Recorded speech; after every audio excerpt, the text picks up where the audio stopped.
সর্বজনীন পেনশন প্রত্যয় স্কিম প্রত্যাহারের দাবিতে শিক্ষকদের অনির্দিষ্টকালের কর্মবিরতির প্রথম দিনে অচল হয়ে পড়েছে চট্টগ্রাম বিশ্ববিদ্যালয়। আন্দোলনে যোগ দিয়েছেন কর্মকর্তা কর্মচারীরাও। এতে বন্ধ রয়েছে বিশ্ববিদ্যালয়ের ক্লাস পরীক্ষা, কার্যত অচল হয়ে পড়েছে বিশ্ববিদ্যালয়ের সব কার্যক্রম।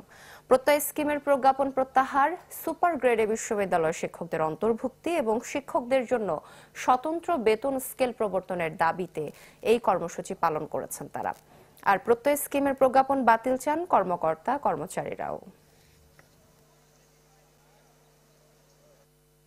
একই প্রতিষ্ঠান যখন দ্বৈত নীতি হয় তখন আসলে কাজের পরিবেশটা ঠিক থাকে না, এবং আমরা এটা নিয়ে শঙ্কিত কোন একটা সময় হয়তো যারা বর্তমান আছে তাদেরকেও কি একইভাবে ইয়া করে ফেলা হবে।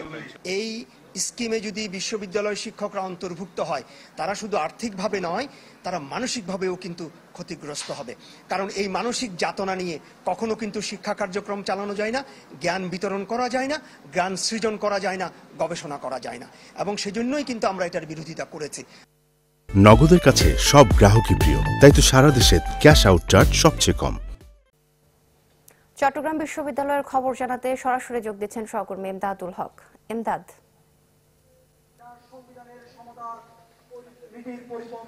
সোহেলি, সর্বাত্মক যে কর্মসূচি বিশ্ববিদ্যালয়ের শিক্ষক কর্মকর্তা কর্মচারী, এই সর্বাত্মক কর্মসূচির কারণে আমরা যেটি দেখিয়েছি যে সকাল থেকে বিশ্ববিদ্যালয়ে কোনো ধরনের একাডেমিক এবং যে প্রশাসনিক কার্যক্রম সেগুলো কিন্তু হয়নি, এবং সকাল থেকে আমরা দেখছি যে কর্মবিরতি চললো 12টা থেকে 1টা।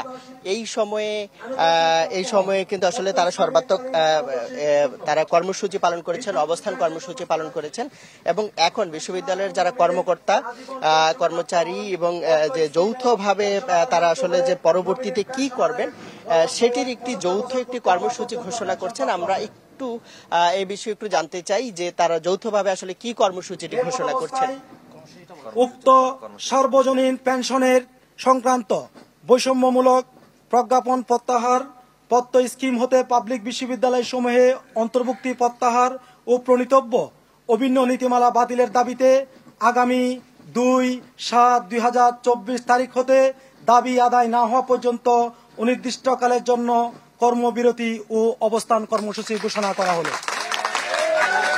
শুনছিলেন এই যে কর্মসূচি সেটি শিক্ষকদের এটি অনির্দিষ্টকালের জন্য কর্মবিরতির এটি ঘোষণা ছিল। এখন বিশ্ববিদ্যালয়ের কর্মকর্তা কর্মচারীরা সবাই মিলে আসলে কিন্তু এটির সাথে একাত্ম হলেন, এবং তারা যেটি বলছেন যে তাদের দাবি যদি বাস্তবায়ন না হয় সেক্ষেত্রে তারা অনির্দিষ্টকালে যে কর্মসূচি সেটি চালিয়ে যাবেন। সেক্ষেত্রে কিন্তু বিশ্ববিদ্যালয়ের সেশন জটের যেটি ঝুঁকি বা শঙ্কা সেটি কিন্তু তৈরি হচ্ছে।